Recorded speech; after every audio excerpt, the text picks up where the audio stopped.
So I didn't have audio before, so hopefully we have audio now. So you guys come back in the stream, I much appreciate it. So today I want to talk about, I thought we'd do a SWOT analysis of the country, right? SWOT analysis basically just kind of paints a picture of what your business is doing, right? Where are you at? What are your strengths? What are your weaknesses? All these kind of things, threats, blah, blah, blah, blah, blah. And it's a great way to just kind of evaluate what you're doing from a objective point of view, right? And again, if we look at our country today, the things we have going on in our country are kind of iffy, right? It doesn't seem like the country is working on itself very much. It seems like rather than doing what we need to be doing here at home, we're actually focusing on the third world. And that makes sense from a point of view if that's going to bring you more customers, if that's going to bring you more skills, if that's going to open up markets and things like that. And it doesn't seem like that's really what's going on. Today we're acting as though the Middle East is somehow a place that we need to be, right? It's a market that we need to be, that there's more opportunities in this market. There's, again, things that we need, whether that's investment dollars, whether that's employees, whether that's products, whatever it might be. And it doesn't seem like that's the case. Our foreign policy is dated today, and our foreign policy is being ran by geriatrics and centenarians, basically the boomers. And these people they're thinking that the Middle East is the place we need to be, that we're still getting our oil from there, that, we got to go over there, make sure this area is stabilized because it's somehow good for America. And again, if we were getting a ton of our oil from the Middle East, this would make sense, but we're not, So you need to be able to look at what is going on in your country from an objective point of view. And I just don't think that we're doing that. I think that we're trying to do things that like look good on paper, that sound good, to get the rah-rahs going on. And that's cool and all, but it doesn't really help you as a country, right? It's not going to help you to pay your bills down. It's not going to help you to grow your economy. It's not going to help you to make things better for your people. It's not going to help you to make life what it's supposed to be in America, right? You're not going to do that if you don't objectively look at how your country is operating, how your foreign policy is operating, right? Are your people doing better? Are the people of the third world doing better? Again, are you opening markets? Are you doing all these kind of things? And it doesn't seem like we want to do that. So I don't know why that is, but Trump's attitude right now to me seems to be that he is pivoted from the domestic stuff here, and he is going to the foreign policy stuff because he seems to be getting better ratings by doing the foreign policy than focusing on the stuff here at home. The stuff here at home is always difficult, right? When you have to actually look at your own internal business, your own internal processes, your own internal employees, all these kind of things, it gets very difficult. It's much easier to look at the fun stuff like, oh my God, look where I can go, right? Look what kind of products I could build. Like, oh my God, there's this thing over here. If I throw a little bit of money at it, maybe it'll generate me some money. Oh, this is fun, right? But when you got to look at the thing that actually makes you money every day, it's not as much fun, So that's what we're going to do today. We're going to do a SWOT analysis on America, and we're going to see exactly how's the country doing, And we're going to look at it from the objective point of view of just the basics, So again, when I start going through my diatribe here about how America's doing, I want you guys to put it in the comments. Let me know where I'm right. Let me know where I'm wrong. Let me know what I'm missing when we look at things like our strengths and our weaknesses and the threats to America, right? All these kind of things, and of course, the opportunities, which the opportunity is a big one. It seems to me that, again, these boomer politicians, these geriatrics that won't leave government, these centenarian people that watch Fox News and CNN, these people don't understand that the Middle East is no longer the market for oil. It's no longer the place that America needs to be in order to grow its economy. Like, these things don't work anymore. And we didn't leave the Middle East. The Middle East left us, right? They couldn't bring in the oil at the price that we needed. They couldn't be the producer of the energy for us. So we started going to other places within our hemisphere to start providing us oil and natural resources, right? And it makes sense because we have so much of it right around here in America. And so when you have a foreign policy, and again, a bunch of people in politics today who essentially are in their 80s and 90s, they still think that, Russia is over there, trying to put missiles in Cuba. They still think that the Middle East is a place where we're getting all the oil. We got to stabilize it so that America can have cheap energy. And it's just not true anymore. Like I've told you guys a million times, half of all the oil that America imports, right, comes from Canada. Okay. The other 10%, or another 10%, comes from Mexico. We get 6% of our oil from Saudi Arabia, guys. Like, America produces 13 million of the barrels of oil every day that we use of the 20 that the country uses as a whole.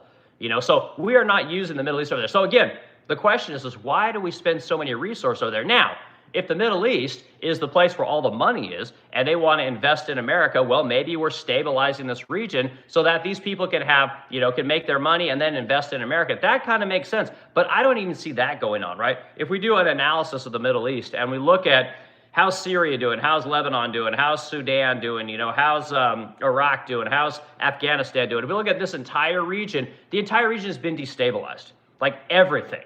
Everybody has been destabilized over there. You got a lot of people talking smack about Turkey right now. Turkey actually has their shit together. But again, now we're talking like maybe we got to go into Turkey. We're doing things as a country in the Middle East that, again, don't make sense, right? We call this chasing ghosts, guys. This is, as a business owner, you can't look to the past, right, to dictate where you're going to go in the future, right? You can't be looking at things that worked in the past and then use those things to help you move forward. That's not a good practice to do. And again, as business owners, we don't do that, So anyway, who are you? Who am I? Why are you guys listening to me? What are you here for? So my name is Eric Wilken. I own the Resplendent Crow here in St. Louis, Missouri. We are a fine boutique furniture company. We've got about 8 employees. We do about 500 pieces a year. And it's a great little middle-class living. We sell to the wealthiest of the wealthy. We're known for that high-gloss lacquer coating, the one you can see your face in, right? Chicks love it. 92% of all my customers are women.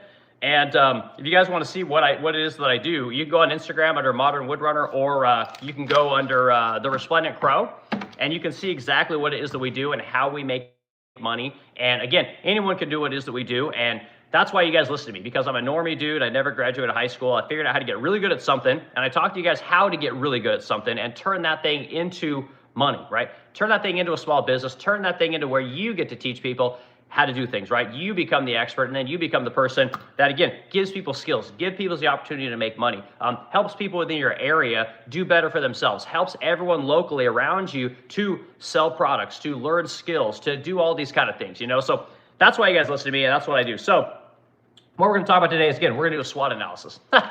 Again, some people are going to know what this is, but the way this works is I generally start talking about something. I go through comments and we bat the issue around, right? And then I'm famous for reading lots of comments. I love to interact with people. I'm wildly open to being educated on things. I'm not an expert on anything other than small business and tariffs, right? This is my business. This is what I do. I have 2 manufacturing businesses in India that make hardware for me, so we constantly do the back and forth when it comes to the third world, right? And again, I actually pay tariffs. I understand how tariffs work. I have to know exactly what I'm paying for things, so I actually understand tariffs. I don't have a PhD. I didn't go to Harvard. I didn't go to the Wharton School of Business. I went to the School of Hard Knocks, and that's what actually makes me an expert. So that's why you guys listen to me. All right, let's see who's in here this morning. So Berserker Sir says, morning, boss. Good morning, Berserker. Good to see you. We got a lot of people that come into these streams. We have moderators in here the whole 9 yards. So if you guys want to spam, you're going to get booted. So I wouldn't even try that. Those days are over. So Super Peter 05.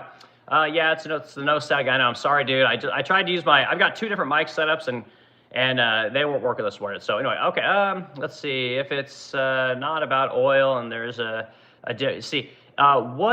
what if it's not about oil and there's a different reason? Yeah, and Berserker, that's a fantastic point. And that's one of the things I was talking about. The thing about the Middle East is these guys print money, right? They essentially are extracting oil from the ground, which they learned from America, by the way. Standard Oil, thank you very much. We taught them how to get oil out of the ground, and they've been doing it ever since. And what they're trying to do right now is the Middle East is literally trying to pivot away from oil, right? The thing that makes them, some of the wealthiest people on the planet, that resource is going to dry up. They know it's going to dry up, and so they're trying to pivot into something else. And the belief is that they're trying to pivot into AI, right? And again, I did a talk, well, maybe a week ago, about what these countries are investing in America, right? So if you look at Saudi Arabia, you look at the United Arab Emirates, Qatar, I think there was one more, I forget the other one. They're literally investing trillions of dollars into America, something like $2 or $3 trillion. They're committing into our AI, right? They're trying to find the next market outside of oil that they can invest in, right? So if the trade-off is that America is going to stabilize the Middle East now so these people can continue to print money and then give it to America by way of investment, that makes sense, right? But that doesn't seem to be Trump's aims right now.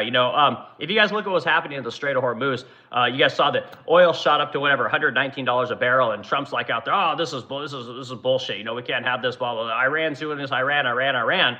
Well, if you looked at the Strait of Hormuz prior to America going into Iran, you'd see that there was never any problems getting oil in and out of there, right? The problems literally started when America showed up, and then Trump's like, oh, I'm going to solve it. We're going to escort all these tankers through there. America's going to fix this problem. It's like, oh my God, man. Like, you literally, like, as a business owner, I can't claim to fix a problem that I created and then call it victorious. Like, we call that being retarded, And so it's very interesting that Trump goes over there and starts all this shit and then basically tries to claim that he's going to fix the problem. Like, this is classic politics, So anyway, I don't know. I think the play is AI, and I think that's really what they're trying to invest in. And that's good for America. If these guys want to spend money in America, they want to invest in chip plants, they want to invest in data centers, they want to invest in whatever. Like, I think that's a good thing.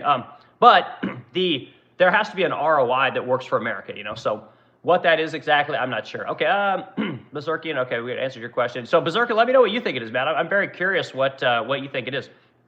We got some kanji name in here. Kanji name D8U. I skipped the gym today. I hope the day will come soon when I don't have to go. Again, people that one of the things about America is that we love to be lazy here.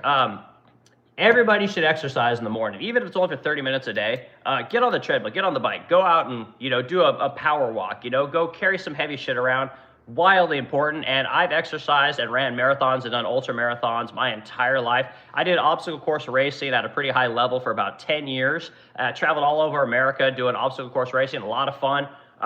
People got to do stuff every day, and it's good for your heart. It's good for your vessels. The people that survived COVID, believe it or not, people that took care of themselves, like, they had no problems. Like, all of us got COVID. It wasn't a big deal. We just beat it down and we moved on with our lives.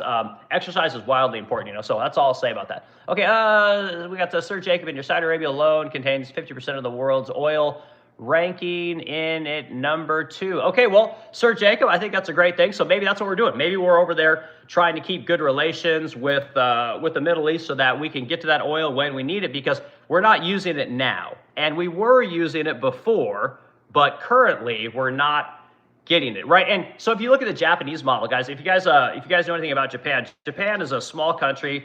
They have a lot of resources, but they don't actually like to use their own resources. They import a lot of stuff because they know at some point the rest of the world's going to run out of everything, so they would rather use everyone else's resources than their own. So maybe that's the business model we got. I don't know, but it seems to me like if we were going to use the Middle East, we would continue to use the Middle East until it ran out of something, and then we would start using the rest of the world. But no, we've moved away from the Middle East. Now we're using Canada, we're using Mexico to get most of our oil. And again, we're getting ready to go into Alaska, hopefully, and then we're going to start dragging oil out of Alaska. So I don't know. I don't know what the foreign policy is, but again, if we look at it from a SWOT analysis, let's see if we can get to the SWOT analysis here. We'll keep going through comments. So, all right.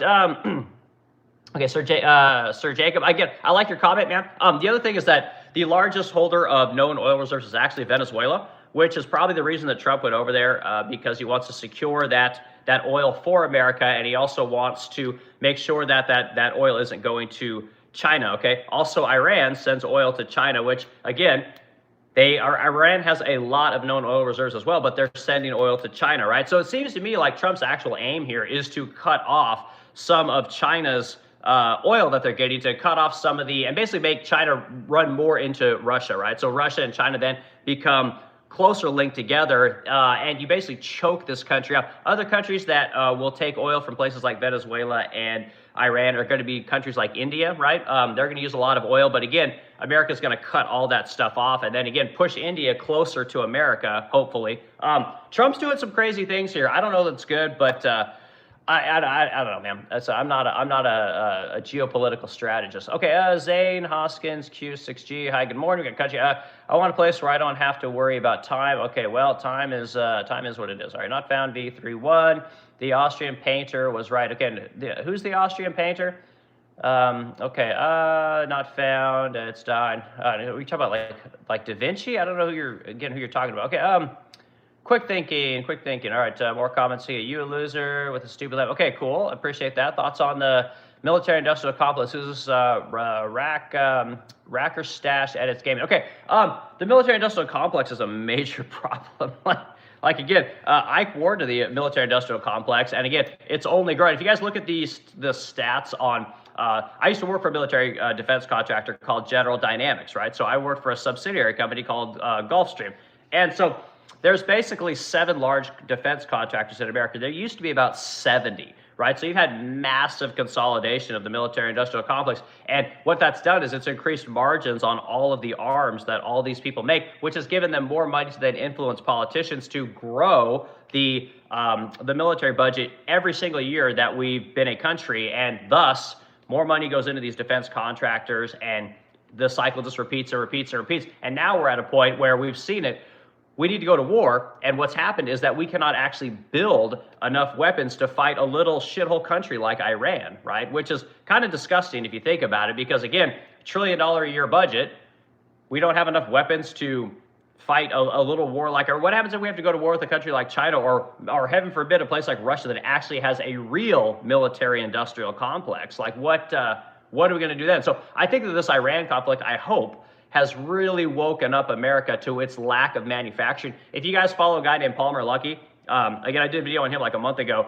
He has a company called Anduril, which is a defense contractor. He literally was talking about how insane our military-industrial complex is from a complexity standpoint, right? Like a needless complexity standpoint. And what we saw that Iran is literally just shooting drones all over the place that cost like 20, 30 grand, and we're trying to shoot them out of the sky with $1 million missiles. Like, it just, the numbers don't make sense at all, you know. So hopefully the military-industrial complex is about to learn something. Hopefully our politicians will have a very stern conversation with companies like Raytheon, Northrop Grumman, General Dynamics, who I used to work for, and all of these different kinds of companies, Boeing, and let these guys know that, like, you guys need to simplify production and you get your fucking costs down today. Like, the cost that we pay for things is just insane. This idea that missiles cost $4 million, like, trust me, missiles aren't that hard to make, guys. I hate, the most difficult thing about a missile is propellant, right? Everything else is just aluminum and Nomex, okay? Like, do some Google searching.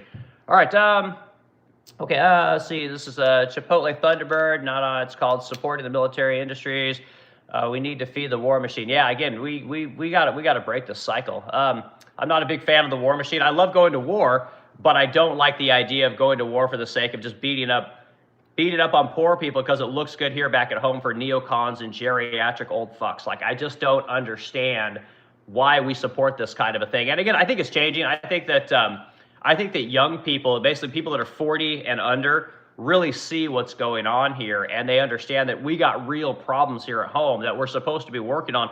We elected a guy to work on these problems, and he just isn't doing it. It's too difficult to get things done at home, but it's super easy to send your Navy over like 8,000 miles and essentially create problems, kill poor people, and destabilize an entire region. That seems to have been working for us for a long time. People tend to get behind it. Advertisers on Fox News and CNN love this shit. The cucks over on X, they love being paid to influence what social media is doing. I mean, it's, from a propaganda standpoint, guys, what happens here in America is just, it's insane. I hope you guys see what has happened, especially on places like X. Like, it is just wild. Like, X was literally bought by Elon Musk so that you could have a robust discussion about politics, and you can't do it today. Like, it's just, it's wildly pro-war. Everybody is being paid, and it's, X is no longer what it used to be. It's really sad from someone who was super excited that Elon Musk bought that platform to help Trump get elected, because he saw what was going on over there. And if you look into the history of Twitter, and you look at the history of the sheer propaganda campaign that was going on within Twitter, go watch Tim Pool's interview with Vijaya Gadde and Jack Dorsey. Go watch his interview and listen to Vijaya Gadde, who was running Twitter at the time. Listen to how she looked at people on Twitter and how she basically thought that she was a mother and that she needed to shepherd them away from certain kinds of speech and certain kinds of ideas. And so she was literally shadow banning and hiding content that was not Vijaya Gadde friendly, right? And she would literally ban people. She would close accounts. They were doing all kinds of just nasty shit over there. Elon Musk bought it and turned it into what it is today, which is X. But what we're seeing today is that X is literally becoming Twitter prior to Elon buying it. It's just now on the right wing, which is, again, it's super sad, you know, so it really bothers me that that's what's going on. So, okay, sir, are you registered? Okay, I'm not sure you said register. Register for what? What happened to your hair? Okay, nope. Brain dead diver, hair makes you weak. All right, good morning, FTD. Forever roaming. Yeah, the price of all oil today went back down. Yeah, and again, the thing you guys understand about oil and everything in America today is everything is traded on speculation. It's not traded on what you guys are paying at the pump. It's traded on what you guys are paying at the pump in 6 months. It's kind of disgusting, I think, but that's how it works because again, you have to buy oil this way because again, if you didn't, then people would actually have to have real jobs. They would actually have to have jobs where they, are exploring for oil or they're doing work to find more oil, but no, they get to trade on what the price is going to be and factors in the world, and it's all a big giant casino. I mean, we've got tons of people in this country that make money literally doing nothing, and the proportion of people that are making money not actually doing anything that is of value to the United States of America is growing every day, and it's really disgusting. So, okay, and again, as a business owner, someone actually has to make a product delivered on time and on budget. It's very frustrating to me what I see happening to our country today, and again, our foreign policy, same thing. So, all right, keep going through comments here, then we'll get into our discussion. Let's see here. Dave, Alyssa, 1323, you're too dumb to understand. Okay, I appreciate it, Dave. Let me know what I'm missing. All right, look for some more comments. We got Euroscott. And Euroscott, good to see you, dude. Glad you're back. Trump stated the price of a barrel of oil. He is expected to go up to $200. Yeah, I don't think so. Trump loves hyperbole. Like, if you guys notice this, he just proposed a $1.5 trillion budget for the military, right? And he did this because he's hoping to get 1.1, 1.2 trillion. This is how Trump works. He always exaggerates whatever it is he wants so that he can walk it back to what he is really aiming for. It's negotiating 101. It's not anything special. So we'll see if that actually happens. With Euroscott, I got no idea. Like I said, everyone's trading on speculation. I've told you guys many times that the cost of oil as it pertains to America is nothing like what's happening in the Middle East, right? We're not as affected by the Middle East as you guys might think we are. Here in Missouri, we saw a 30-cent increase in the cost of gasoline. Like today, we were paying about $2.79, $2.89 a gallon, and it jumped up to $3.19 was the highest that I see, but you still see $3.09. So I don't know that we're as affected as other people here because again, we produce 13 million of the 20 million barrels that we use a day. We get half the oil that we bring in from Canada, right? And again, Canada's unaffected by the Middle East. We get the 10% from Mexico. They're unaffected by the Middle East, And again, you can say it's all world markets, and it is. But at the same time, most of that oil is being produced right here at home, So do with that information what you will. Okay, let's see. It says Dog Tier International. What are you doing for the urban community? Okay, do you really want to talk about the urban community? I think people have followed me long enough that I'm more than happy to talk about black people and their work ethic and their skills and their ability to get a job and to act in polite society. I'm more than happy to talk about it. So Dog Tier International, if you want me to talk about that, about the urban community, I literally founded my business with urban employees. And then when it came time to really work, they all had to go. So happy to talk about it. All right, Euroscott. Iran isn't done, and Trump opened a can of worms. He cannot stop. Yeah, and again, like I said, the funny thing about me and my wife, we wildly disagree on this Iran conflict. Like, my wife is just super pissed off and really not happy with this whole America going to Iran thing. And again, I'm kind of ambivalent about it. Like, I don't think it's a good thing. I don't like what we're doing over there. But America can crush any country it wants. Like, there's no, like, even a place like China. Like, China doesn't have the military that everyone talks about them having. They're not as concerned about that kind of stuff as we are here in America. We are the war country. We are Sparta, right? We are the people that will go crush anybody on Earth. America could literally rule the world if we wanted to. And the scary thing for me is I think Trump is keen to this, and I think Trump is going to bounce from this country to that. He's basically going to take out a country every month, and he believes that you take out all these communist countries and you take all these countries that are basically fucking with their neighbors, that the world is then going to become more harmonious and it's going to be good for capitalism. Okay, and I'm here to tell you guys that will not work. It's never worked in the history. It didn't work when Rome did it. It didn't work when Alexander the Great did it. It never works, guys. You can't tell other people what to do. When you go in and you kill a person's mom, a person's daughter, a person's sister, you kill their family, you don't make a friend. Like, I'm here to tell you this. It's never worked out that way. Trump isn't going to the Middle East to stabilize things. He's going in there to destabilize things. And the reason he's going to do that is he's working to help Benjamin Netanyahu create what's called the Greater Israel Project, which, again, if Trump would just come out and say it, like, I could get on board with that idea. At least we know what we're trying to do. But if you guys look at every country in the Middle East that America has gone over and intervened in, it's nothing but death. It's nothing but instability. It's nothing but famine, poverty. It's nothing but the worst of the worst. And here's the thing, guys. So if I go into Grok real quick, and we just kind of look at what all these countries are doing, you'll find out that none of them None of them are better, guys. Like, we're not going to these places to make them better. And again, as a business owner, when I started out this conversation, this is the thing that I would look at. If I was going to go into a different market, whether I wanted to dominate that market or I wanted to just participate in that market, you go into that market knowing you want a stronger market, right? You want a strong consumer. You want a qualified customer. There's things that you want when you go into these markets, and we're not going into the Middle East as though we want anything. We're not going over there for oil anymore, guys. I hate to tell you this. We're not going into places like Syria because we're looking for new customers for our capitalist ways, right? We're not going into Sudan because we're trying to convert them to be a democracy, right? We're not going into Iraq because we want to secure the oil, right? We're not going into any of these places for the American customer or the American business owner or the American treasury. We're not going there for anything. So I think we're just going over there to literally help Israel to expand as a country, to increase the what's the word I'm looking for?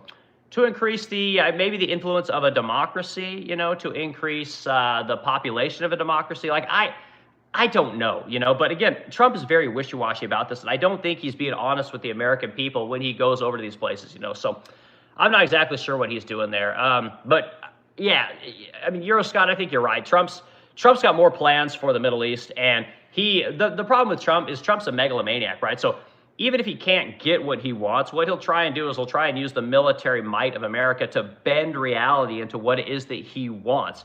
Just like the Strait of Hormuz is a perfect example. Like, Trump's literally going over there, he fucks with the Strait of Hormuz, slows the oil down, oil shoots up to $119 a barrel, and then Trump's like, oh my God, we're gonna go fix this problem. We're going to escort these ships through there. Turn your transponders off. We're going to usher you through the Straits of Hormuz because we're the great America. And what he's not saying is, like, Trump, you did this. Like, you created this problem. Like, you think that creating a problem, people don't see that you did this, and now you're creating the solution and you want us to thank you? Like, there was no problem before you got there, dude. And so, again, people have to see this kind of stuff. And again, as business owners, we can't go create problems and then solve them and then reap the benefits. There's no benefit. It's just, it costs us money when we create the problem. It costs us money to fix the problem, and we lose on both sides. But Trump thinks that he can win because he's not paying the bill, because money doesn't matter in America anymore. I don't know if you guys have noticed this, but when it comes to the federal government, you guys, there's no balance sheet for the federal government, right? They talk about, oh, we brought in all this money for this. Oh, we spent money on that. The numbers don't have to jive, guys, which is really weird because they expect that Americans' bank books have to work, right? Your budget has to balance out. Your state's budget has to balance out. But again, the federal government go do whatever it wants, and somehow that's good for America. Like, I'm here to tell you guys, it's not. The number one line item on the budget next year, not that the budget matters, is interest.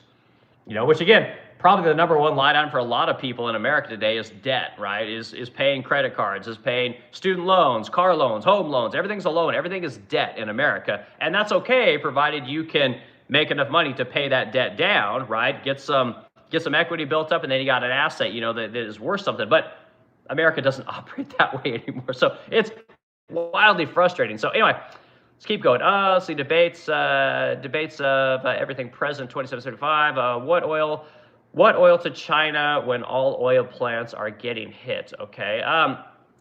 Again, I don't know what all oil plants are getting. Again, everyone in the Middle East is still producing oil. Like, no one stopped producing oil. I think Trump is literally trying to bring more oil online through Iran. For what purpose, I don't know. Trump's trying to bring more oil online through Venezuela. For what purpose, I don't know. But that's what the guy's trying to do, so whatever, man. More power to him, I guess. Racksash as gaming, please look into the military. Okay, I don't need to look into it, dude. I worked for one of those companies. Like, I don't know. What do you want to know? What is it? What do you want to do about the military-industrial complex? We need more businesses that are supporting the military, right? We need more businesses that are creating drone technology, autonomous robot technology, creating stealth jet technology, creating autonomous jet technology. A lot of the military-industrial complex are places like things like DARPA, right?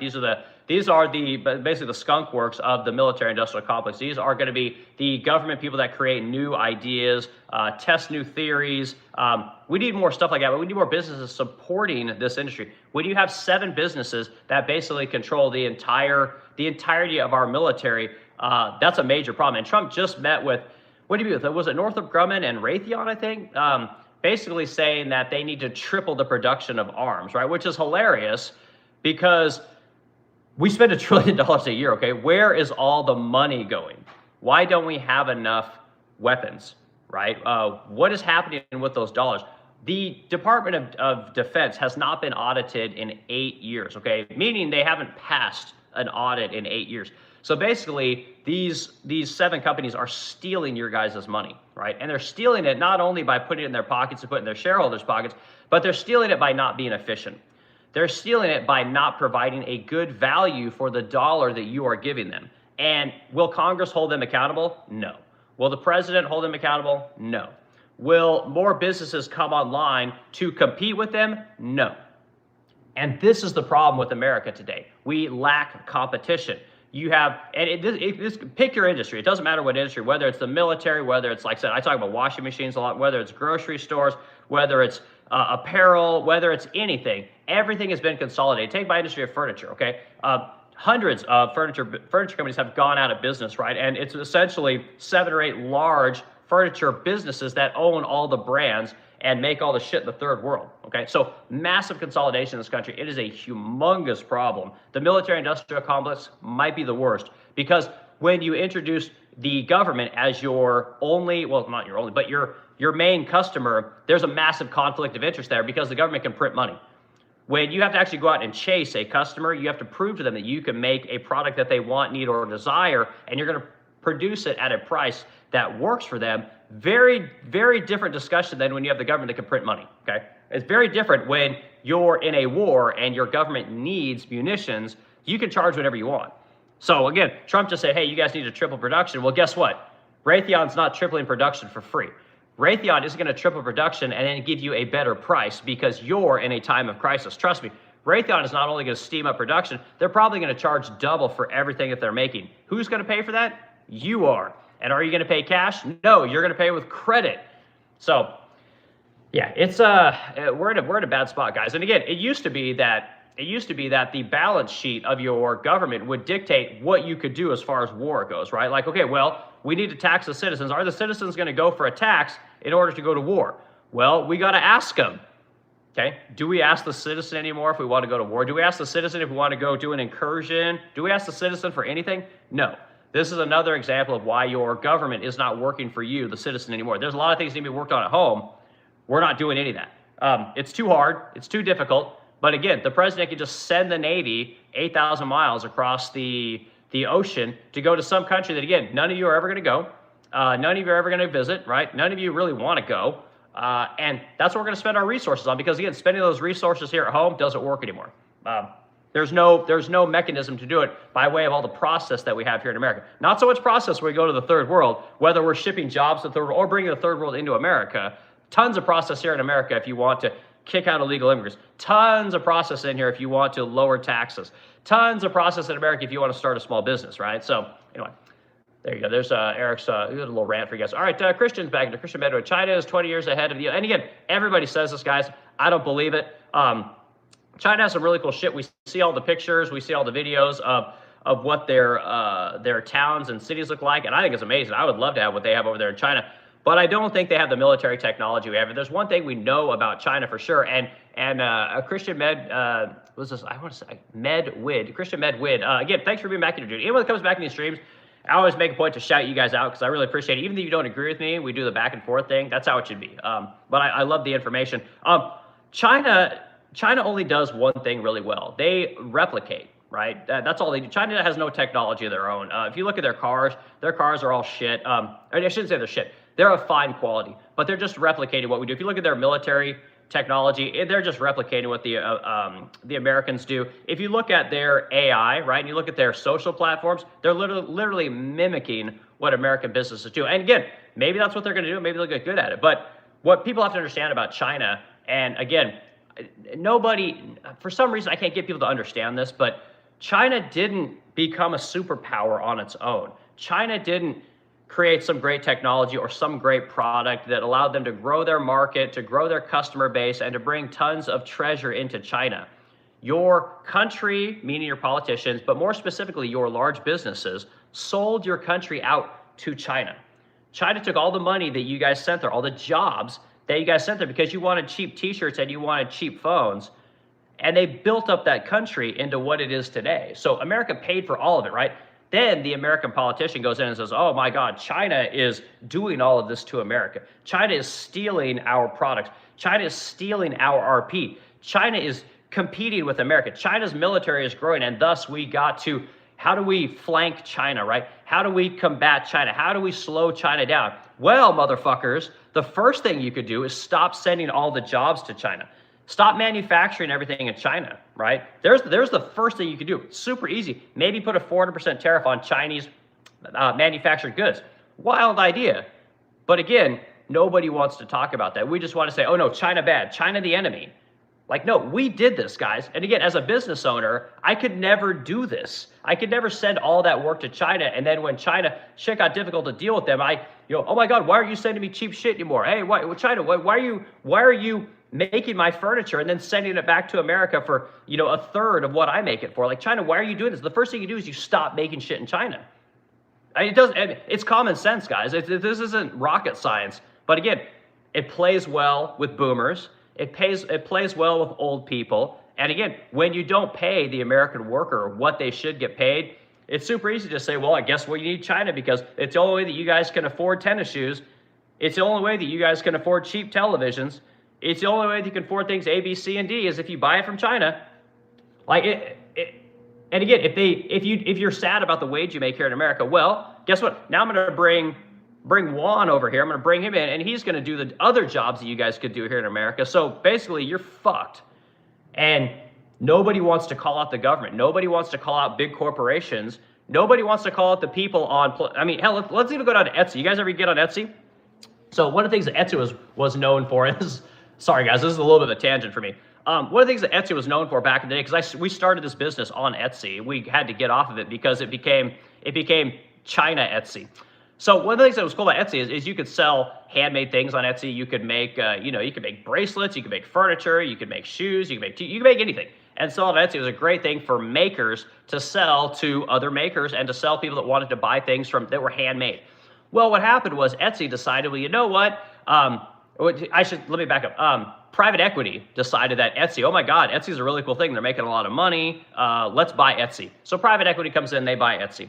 And suddenly, the most important thing about being on Etsy was delivering things on time. That's what they cared about. Having tracking, right, became very important. And then the most fucked up thing that Etsy did is they kind of bastardized the term handmade, right? What they did is they said, you know what, as long as it's handmade, you can sell it on Etsy. Well, guess what, guys? The guy that was doing art here in America, drawing art, doing lithographs, whatever he's doing, selling on Etsy as being handmade, right? You buy it from him, you're supporting him, you help him to make more art. Well, handmade just happened to also mean slave labor in China, right? I mean, technically it's handmade. So now you're seeing a lot of Chinese knockoffs and a lot of bullshit make its way onto Etsy because what Etsy's trying to do is trying to get the transactions up, right? Because that's how Etsy makes its money. So get the transactions up. Guess what? Number go up. MBA, private equity guy, thinks, oh my God, this is great. Now we're minting money. Completely destroys Etsy's name. So we actually got off of there because there's just too much competition for foreign bullshit. And so what we did, we got off Etsy, grew our brand even more. Now our brand is worth way more today than it ever would have been on Etsy, competing with all this handmade foreign bullshit, guys. So anyway, what happens is, again, you cater to China, it's always going to be bad for America. But nobody wants to talk about it. Nobody wants to take the pain of cutting China off, So again, China's the new bully. China's the modern Russia, unfortunately. So, all right. Okay, is this the guy from the Meg? Yeah, no, I love Jason Statham. Okay, military complexes are being built within something so they don't have more partnerships that are more reliable. Again, I'm not sure what your emoji is there, Euroscott. Christian Medwood, 852, dude, you're ridiculous. You work putting furniture in planes, and now we work for the military industrial. Okay, again, I didn't put furniture in planes. Like, again, I wasn't one of those people. I was the guy that made the furniture. And then, yes, there were times when I would absolutely have to go install things. Mostly I fixed things, but no, there's kind of a separation between these are what they would call an interior tech, right? I wasn't one of those people. I was actually what they would call a master craftsperson. So if you really want to throw titles around, there's the title. I just call myself a furniture maker. I'm not a big title guy. But yeah, I did all kinds of things, So, but again, who owns Gulfstream there, dude? Go do the research. It's owned by General Dynamics, right? Why does General Dynamics own a company like Gulfstream? Because what they're trying to do is they're using the technology they use making airplanes, right? And destroyers and submarines, right? They do all that stuff. So you think that all these businesses aren't interlinked, you're a fool. Like, you don't understand that Gulfstream is the head of aviation technology, right? The technology that Gulfstream creates goes into all your military jets, you know? So again, like, don't be so simple-minded. Like, there's a bigger picture there. So, okay, but again, I appreciate the comment, dude. Again, I'm one of these people, guys. You can change my mind. I'm happy to look at new information and take on new ideas. I'm not a zealot on anything. Okay, Son's in your son. Let's see. Only brain dead people watch MSN at this point. Yeah, I know it's kind of a dead platform. We in Europe don't have MSN. I know. Eurosky, you gotta have some kind of an equivalent, I would imagine. All right, Sons on X. You basically have to spend several months blocking propagandists. Like, yeah, man, that Gunther Eagleman is the worst, son. Like, that guy, like, what a cuck. You know, I mean, he's just terrible. Him and, was he but Catcherd? Yeah, again, like, I unfollow these people, and I still get them in my streams. It's like, Jesus Christ, man. It's like, you basically got to go over to, you got to follow the people in Europe. At this point, I'm following Al Jazeera, guys. Like, I'm following, like, news agencies in the Middle East to try and figure out exactly what's going on, because you can't get any good information. You know, I mean, they're literally, I got Trump here on Fox News right now. Literally, they're showing him praying with all the people as they go bomb poor people. Like, it's so disgusting, guys. And again, I'm pro-war. Like, you want to go take over a country? Great. Go take over the country. And again, guys, I haven't even got to my SWOT analysis, but why are you taking the country? How does that help me as a business owner? How does that help me as an American? You know, if you could paint me a picture, does it help me in the near term? Does it help me in the midterm? Does it help me in the far term, right? Are we talking immediately? Are we talking 1 to 3 years? Are we talking 3 to 5 years? How the fuck does this help me? And again, doing what we've done in the Middle East has not helped us one bit. Not one bit. Okay. And again, if we were getting oil from over there and that was, you know, helping our economy, like, great. If that was getting the price of oil down, I'm all for it. But it hasn't gotten the price of oil down, guys. I hate to tell you this. It hasn't helped us one bit. Okay. Let's see. It's not just a USA issue. Okay. All right. We've got deleted comments coming in. Sorry, guys. Okay. We got, see, you'll see. Son. Okay, guys, if you disagree, say that Eric gets wrong and don't just, and again, this is what I want. Tell me where I'm wrong, guys. Tell me what information I'm missing. Tell me what context I'm missing. And that's how we actually get to bat ideas around. That's what makes the stream cool, is there's an actual back and forth about real topics. It's not just people, oh, this is bad, you're dumb, you're stupid. Like, we could do better than that. So again, son, thanks for the comment. I appreciate it, okay? Okay, let's see, he says, hi. Okay, Abuse, right. Do you agree that Mozart was the best classical composer? My wife loves classical music. My wife, we go to concerts a couple times a year here in St. Louis. Is Mozart the best? Like, no. I'm gonna go with again. I'd probably go with Beethoven, but again, my wife would probably go with Tchaikovsky, probably. You know, but yeah, I'd probably go like I think Beethoven is the most. Like, he's probably the most modern of all the classical composers, but I'm not an expert. I go to it because my wife likes it from time to time. But I mean, it's you know, Beethoven's probably mine. Okay, do you agree that Mozart was the? Okay, I already read your comment. We got Dash and Cruz. I'm not happy either, but I understand why we are doing it. Okay, cool. Joe Hampton. Oh, you dumb. And who's this? Deshaun Cruz again. Tell me what you agree with on the Middle East policy. I'm kind of curious. Like, if you don't agree, you don't. Let me read your comments. Like, you're not happy, but you understand. Okay, what do you understand about why we're there? Make the case. You know, because again, like I said, if someone can prove to me why we should be in the Middle East, like, I'm all for it. I love having a strong military. I love the idea of America exerting its might for the good of the world. But you got to make the case that it's good for the world. And again, if you look at every country America has helped destabilize in the Middle East, none of them are better off, guys. And again, show me an example of where it's worked, and I'm on board. But you can't, because it doesn't exist. And again, if you're one of these people that just kind of believes the propagandists, especially the stuff that's on X right now, like, oh my God. Like, you think that America has never done wrong, that everything's great in the Middle East, and fuck, man, we should just move over there because of how great it is. I mean, it's America 2.0 over in the Middle East, and, you know, it's like, I don't see it, you know? So, all right, Racker Stash, Edits Gaming, damn, what was, damn, that was very subtly racist. Sorry, people don't make the cut for you and your jobs. Okay, again, Like again, let's see where we're at in the chat, guys. Okay, yeah, I'm not doing too bad. Okay, here's the thing about employing people, and here's the thing that most people don't understand about hiring poor people. Okay, and again, grew up poor. I hired poor people. I hire poor people all the time. Most poor people don't have the ability to operate in polite society. Okay, and again, there's nothing wrong with being poor. There's nothing wrong with helping a poor person. But when you are generationally impoverished, right? Your mom was a crackhead, your mom was whatever, had too many goddamn kids, been on welfare her whole life. You've never seen what real work is like. You've never seen somebody cleaning themselves up, showing up to work on time, bringing their lunch to work, speaking well, acting well, trying to do the best they can, learning, not taking tons of smoke breaks, not smelling like weed all the time, not putting their problems above your problems, right? This kind of attitude.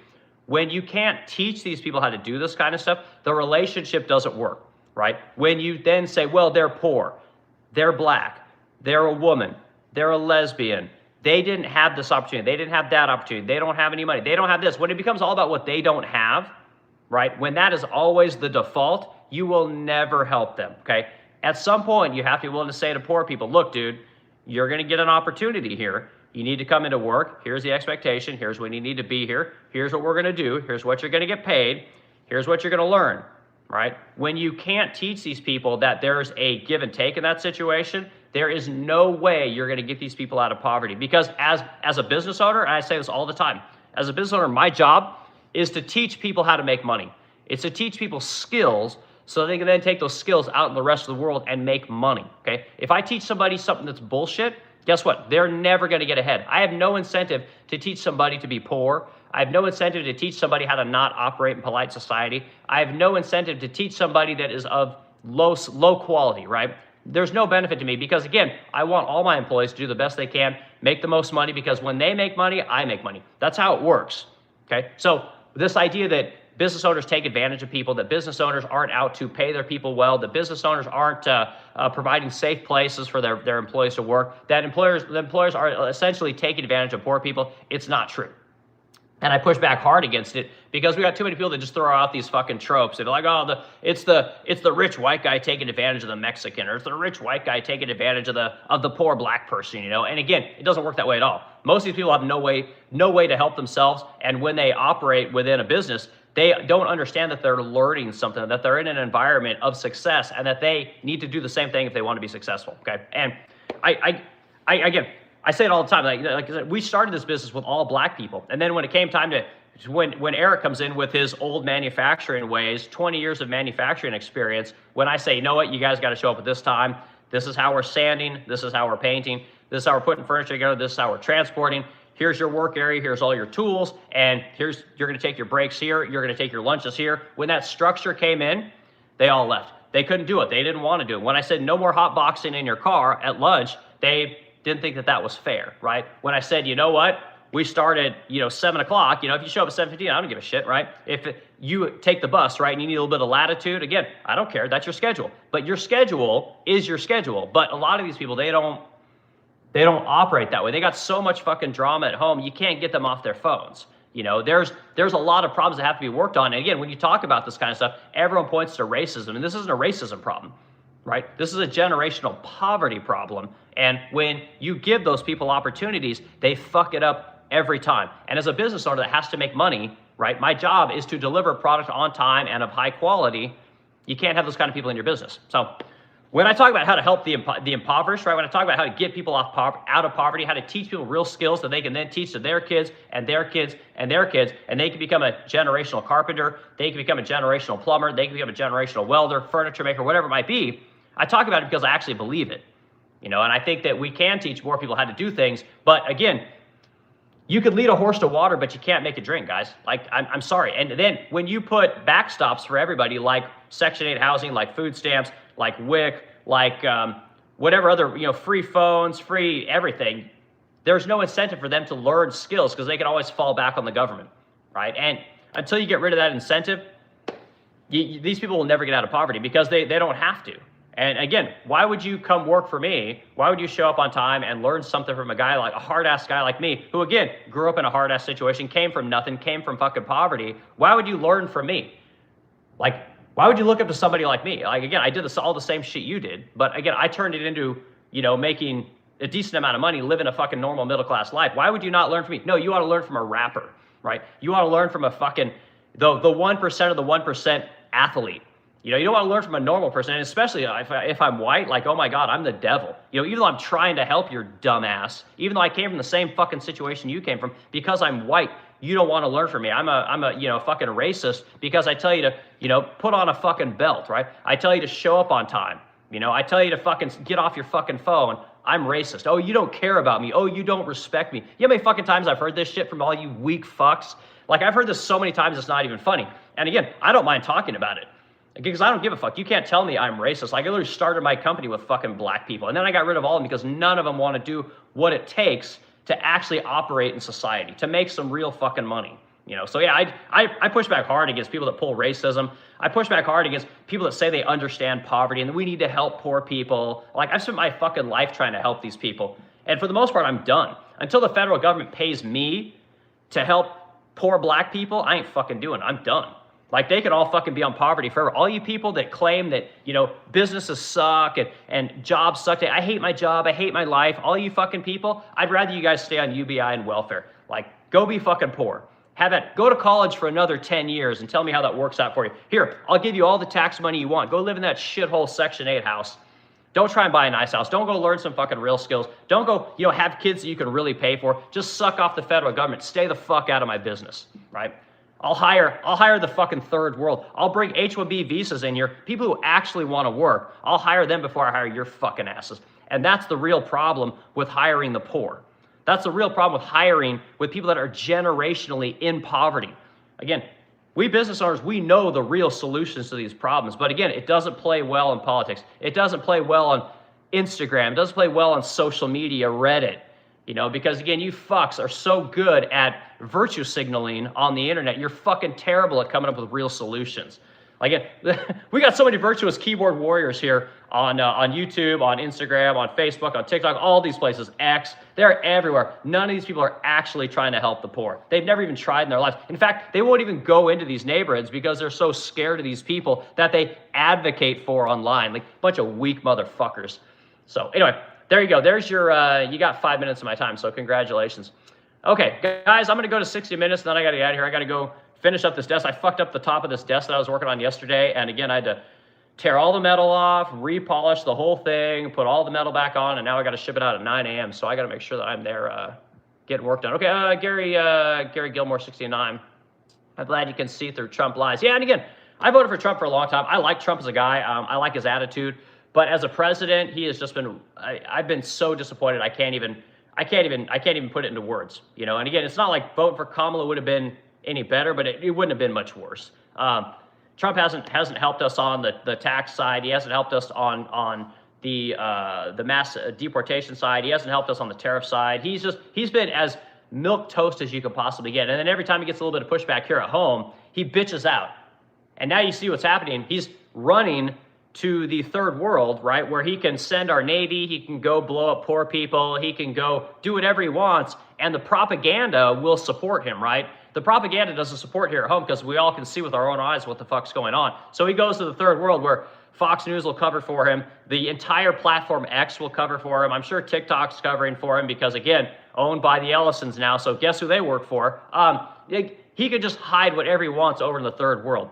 And he'll go over there and he'll help those people. And as long as he's getting the love and the affection that he wants from those people, the praise that he wants, he'll continue to do it. Trump chases whoever sucks his dick. And because most people in America are like, Trump, we don't want to suck your dick. He's like, well, I'm going to go somewhere where they will want to, blow me all the time. So again, I see through it, but a lot of people don't. And that's too bad. All right, Racker Stash edits gaming, but I hope you go pop out of the bubble. Okay, Spartacus 555, man, I love your name. Okay, Spartacus, everything is falling apart in the West. Again, we got a lot of problems here. The West is the greatest place on earth. Like, there's a lot of things we got right going on, but there's a lot of things we got wrong going on, and Trump is supposed to work on those things, and he's not doing it. Again, fixing housing is not a complicated problem. You just got to build more fucking houses, and that's not a problem. Or you can kick out 10 million illegals, right? Very uncomfortable. But guess what happens to the price of housing when you kick out all these people? Guess what happens to energy production when you kick out all these people? Guess what happens to food production when you kick out all these people? I was, oh God, let us go to $10 a head. Like, so what? Oh my, I don't want my kid to go roof a home. What, you'd rather him go to college and go make $50,000 a year? Roofers make $100,000 a year. Like, what's the problem with roofing? Like, I don't, again, you got to work in the heat, you got to work fast, but you're paid by the square. Like, trust me, you get a good crew of workers, you're making a shit ton of money. Like, I don't understand why we don't solve some of these problems. Again, energy. Getting the cost of energy down isn't that complicated. Again, Trump's saying, oh my God, we're gonna let the AI companies create their own power stations. Okay, why the fuck can't we create our own power stations here in America? What's the problem? We can't seem to get the permits to put up a power, like I literally got a power station right across the Mississippi over here, right? Again, why don't we get some more of those going on? Oh, they're powered by coal. Like, I don't care. Again, Missouri makes tons of coal. We got Peabody Energy here. Like, we make shit tons of coal. Coal's everywhere.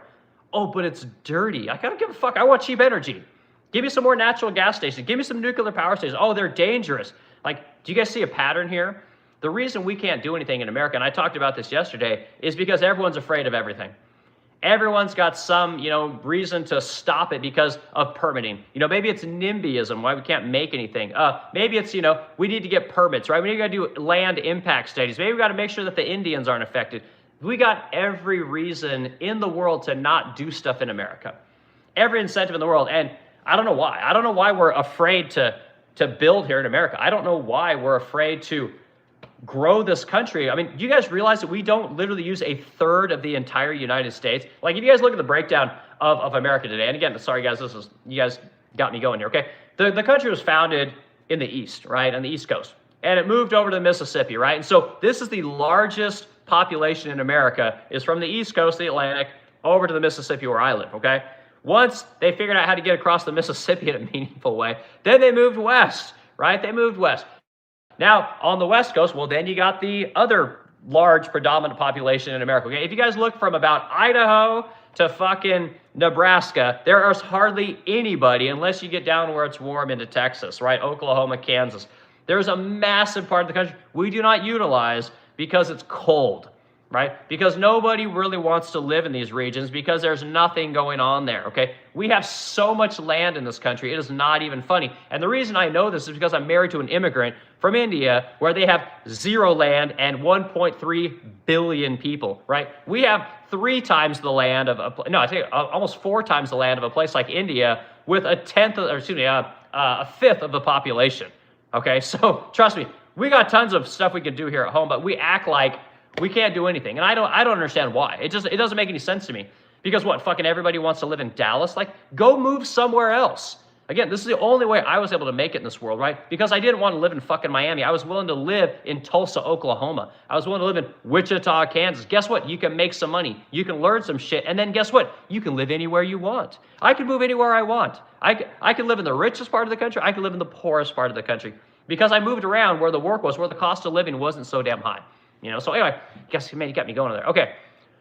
We got 2 more minutes, guys, to go through comments. Let's see. Live No True Chris Mid. No Practitioner. Again, I'm going to go down the very last of our comments here. Let's start. Okay. Sun says, the all-knowing experts were trying to say experting people to be on time is racist because some people can't handle it. Yeah, and again, there's like, I tell people all the time, like the truest thing that's ever been said is 50% of making it in life is just showing up on time. That's it. Like, it's the simplest thing. Like, the other thing is just volunteer for something. Again, when the boss says, oh my God, I need someone to go clean toilets. Great. Be the person that goes clean toilets. They're like, oh God, I don't want to be the guy that then cleans toilets. Well, guess what? Now you're the guy that makes furniture and you're the guy that cleans toilets. And then when someone says, oh my God, I don't have anyone to go deliver this furniture. The guy called in sick or he didn't show up on time. Well, guess what? You're on time. You're the guy that volunteers for cleaning toilets. Guess what?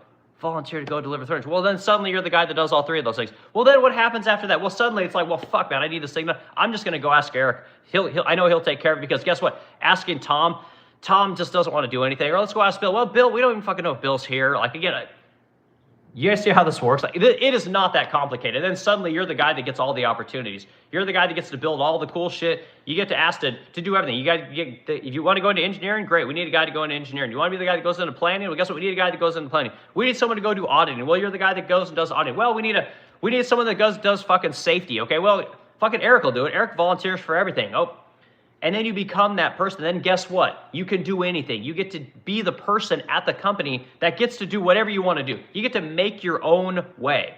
And it starts with showing up on time, guys. Like I said, I should put that into a goddamn video. Like that's all it takes. All the opportunity comes from being at work, not from being at home.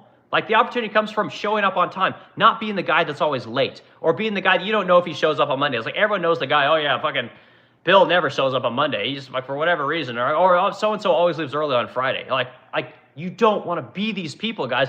That's all it takes to make it in this world. Just show up on time. Anyway, sorry.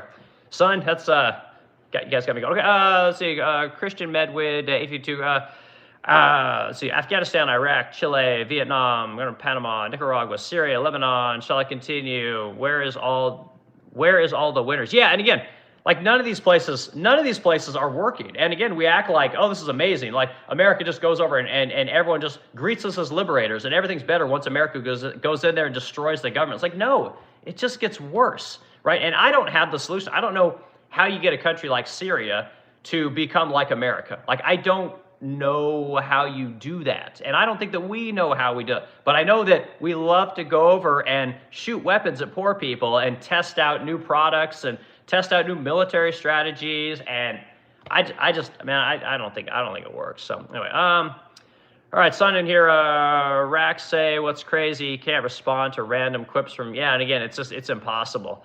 Brandon, but if I spend my welfare on my product, okay, but if I spend my welfare on your product, doesn't mean you're on welfare in a way. That's actually, fair comment, right? So let's get everyone off welfare. Again, the people that are on welfare, I'm happy to hire them, but I'm not going to hire them for $30 an hour. And I'm not going to hire them, because they're black. I'm not going to hire them because they're a gay woman. I'm not going to hire them because they got blue hair and a fucking college degree. I'm not going to hire them for that reason because I know how that road goes. I've been down that road so many times. So at this point, the federal government needs to incentivize me to hire these poor people, all right? These generationally impoverished people, okay? You're going to have to give me $10,000 a year in tax credits, right? I'm going to pay these guys $15 an hour, and guess what? The federal government is probably going to have to pay them $8 an hour. But guess what? The federal government's already paying them fucking welfare, so maybe they don't pay them anything. They get my $15 an hour. The federal government's going to give me 10 grand a year in tax credits, and then these guys can learn a skill for a couple of years while on welfare, collecting a real paycheck, doing the fundamentals of what I'm talking about, showing up on time, presentable, doing a good job, learning to make mistakes and then correct those mistakes, and learning how to do things again and again and again until you get good at them, and then you can teach somebody else. But I'm not doing it for free anymore. And again, you guys can give the fucking money to the generationally impoverished people and the people, you can give them UBI money, and I don't have to teach them. You can send them to fucking college, right? You can use the federal government's money to send them to college. I'm not going to pay them. It ain't happening. Like, I'm done. Like, it's over. As far as I'm concerned, all you motherfuckers can go on welfare. You all can go on UBI. You can sit at college until you're fucking 80 years old and become so smart that, again, nobody wants to pay you anything. But that's what's happening, guys. Again, businesses, we're bringing the third world in here because we're tired of you fucks. We're sending the work to the third world because we're tired of you people. And that's how it's going. And again, we're happy to pay for all you people to be on welfare. We're happy to pay for all you guys to be on UBI. And guess what? Welfare is getting higher and higher. UBI is going to get higher and higher. And eventually you guys are all going to be on fucking welfare and UBI. And it's sad. It's so sad because, again, people don't want to learn. People don't want to, go make some. They don't want to be told, like, hey, dude, that's not good enough. They don't want to be told, like, hey, get off your phone. Like, this isn't phone time, right? I actually had I hired a guy. He was generationally impoverished. And he was actually doing a live stream while he was working. It's hilarious. Like, he's literally live streaming. I'm like, what? I'm like, what you got going on there? He's like, oh, I'm going to do a live stream. Yeah, I do a live stream too. Like, because I'm always kind of a nice guy. I'm like, yeah, I do live streams too. I show people how we build furniture. He goes, yeah. So I got 1,000 people on here that like to watch me work, So I'm showing them what it is that I'm doing here. And he's sitting there, he's literally talking to me. He's thinking that, I'm basically having a conversation with him about how, like, oh God, this is amazing. I'm so glad that you're showing people what it is you do while I'm fucking giving you a paycheck, and you're working at like half the speed that you would normally work at. Like, that's a great benefit, So this is the kind of stuff that happens, guys, when you hire the generationally impoverished poor people, okay? They do not know how to work. And again, I don't even blame them, right? But again, when you try and tell them, like, hey, if I would have said to that guy, you know what, motherfucker, get off your fucking phone. This is bullshit. You know this is bullshit. You know what you're doing is fucking retarded. Again, that guy probably would have beat me up. He probably would have attacked me. Like, who knows what would have happened? You can't deal with these people because they do not know how to operate in polite society. They do not know how to work because they've never had to work. They've never had a dad that went to work every day and showed them how to do shit. They've never been in a house and learned how to fix anything. They've never learned pride because they've never owned anything. And this is what happens when you put people in poverty forever, when you generationally keep them poor. And until we're willing to say, you know what? We need to get these people into businesses. We need to teach them how to do HVAC work. We need to teach them, get them on fucking ranches, learning how cattle are tended to, get them into factories, learning how machines work, getting them into places that do real work. They're never going to get out of there, guys. And I don't know how you convince people to do this, guys. Again, no, it's not popular. Nobody likes to talk about it. Everyone does the racist thing. And again, I didn't go to college, so when someone calls me a racist, I tell anyone, like, go fuck yourselves. Like, here's my cock, stick it in your mouth, and that's how I feel about your I'm racist or I'm this kind of an is. Like, I'm immune to this conversation because I'm actually a business owner. I actually have to hire these people. I actually have to deal with poor people, black people, Mexican people, Croatian people, Asian people, white people. Like, I have to deal with all of them. You know, so again, no academic or HR person is going to tell me I can't say this or no, this is how it really is, because y'all motherfuckers don't know. You don't really hire people. Academics never have to hire poor people. Academics never have to deal with real racism. They've never been around real racism in their lives. In fact, they would never go to the places where real racism exists. You want to see real racism, go to the third world, right? Racism doesn't really even exist here in America the way that we think racism exists. Like, try to live in a place like Darfur, well, they'll fucking kill you because of your religion, right? They'll fucking kill you because of who your uncle was. You know, like, go to India, where the way that they look at black people over there is like, these people are fucking losers, right? Go look at in Japan. Like, there's no black people because, again, they don't want black people there. Like, they only want their own kind of people there. Go to Israel. Like, there's a lot of places that there's real racism and real prejudice. It doesn't exist here in America. It only exists in academia, guys. Again, business owners, we don't give a fuck what your skin color is. We could care less what your background is. We could give a fuck about any of that. You know, whether you're gay, whether you're blue, or whether you support LGBTQ, you know, we don't give a fuck. What can you do? What are you willing to work for? What can you do for me that I can then do something for you? It's a trade and it's an exchange. And we act like, oh, you don't want to hire black people because you're racist. Like, no, because I've hired fucking a dozen of you motherfuckers and you're all worthless, right? Oh, you don't want to hire white people. Yeah, I've hired a dozen of you people. You're all fucking worthless too. Why would I want to fucking hire you guys? You're all fucking worthless. You know, so I look for things other than race. I look for things other than, you know, immutable characteristics, right? I'm looking for, like, what have you done, right? Where have you worked? You know, I'll ask questions like, what's your family like? Like, again, employers aren't supposed to ask any of this shit, and it's all the shit that really matters, you know? So, yeah, it's insane, guys, what we have going on in this country and the things that we believe. Like, you've all been lied to by the experts. You've all been indoctrinated to believe that the most important thing that matters is where you came from, you know, how poor you are, how hard you had it, you know, whether you were gay, whether you like vagina or penis. Like, it's wild what we've done in this country, guys. So anyway, guys, I gotta get out of here. I gotta go fix this desk that I fucked up yesterday. And oh yeah, people make mistakes on YouTube. Business owners make mistakes. Like, oh my God, it's crazy. Like, oh my God, I have to actually fix it. Oh my God, it wasn't somebody else's fault. No, it was mine. Even if it was somebody else's fault, guess what? It's still mine. Okay. So anyway, you guys have a great day. Sorry, short talk. I don't mean to cut everyone off here. Let's go. I'll do 3 more comments. Let's see if I got any of my regulars in here. I want to make sure I always point your guys. Nick Poto's back in here. Okay, good. Nick, to see you. Good to see you. Olivia Starr, 2626. They might not be. Okay, we got a lot of redacted messages here. Let's see. Just looking around.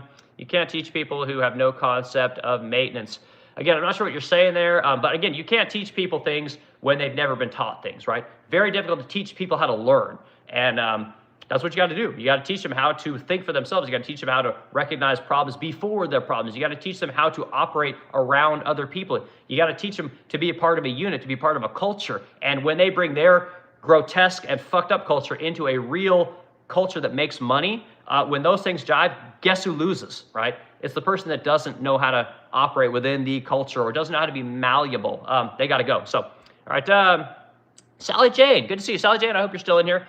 Sally Jane 27, I always like when we get women in here because YouTube is a predominantly male space, and most of my clients are women. 92% of everyone I sell to is a woman. I make this shiny furniture that chicks love. Okay, but when you tell someone to learn a trade. Everyone says a college is better, but so many people with degrees can't even get a job right now. Yeah, and it's bad, Sally. And I try and tell people, explain to people, the reason you guys were all sent to college is because they were sending all the real work to China, guys. Like, and not only were they sending the real work to China while they were doing it, they were bringing the third world in here to then do the other trade work or the manual labor work, so that again you can usher more people into college. And when you pay a guy $2.50 an hour in China and not $32.50 an hour like you're supposed to pay in America, that delta of $30 an hour, that's money that can then go to colleges to train people to do work that is then bullshit. And I'm sometimes I don't think I'm very good at explaining this, but it's basically like when a business has excess capital, excess resources that they can use because they're paying slave wages in the third world, they can then use those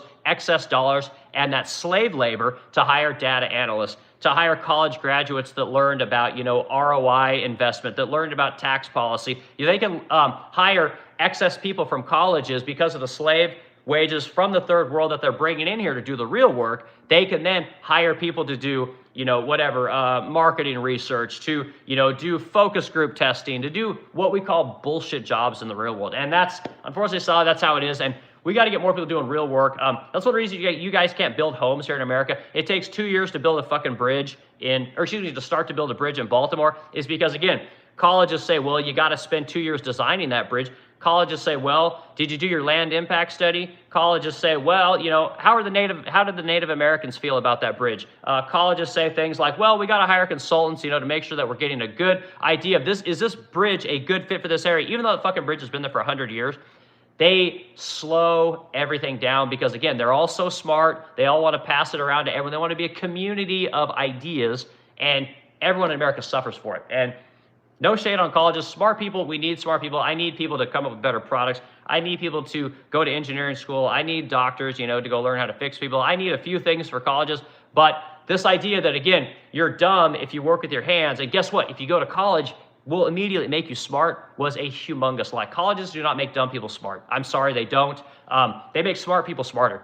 And that's really about it. So anyway, guys, I appreciate it. Sally J, Sally J, come back. If you guys are in the stream, hit the like button, add the discussion. Subscribe to the channel if you like to talk about real world events, real things from a real person who owns a real business, never went to college. I haven't been bastardized and brainwashed by academia. Then this is the cast for you. So you guys have a great day, and I'll talk to you guys tomorrow. We'll do a long stream tomorrow, I promise.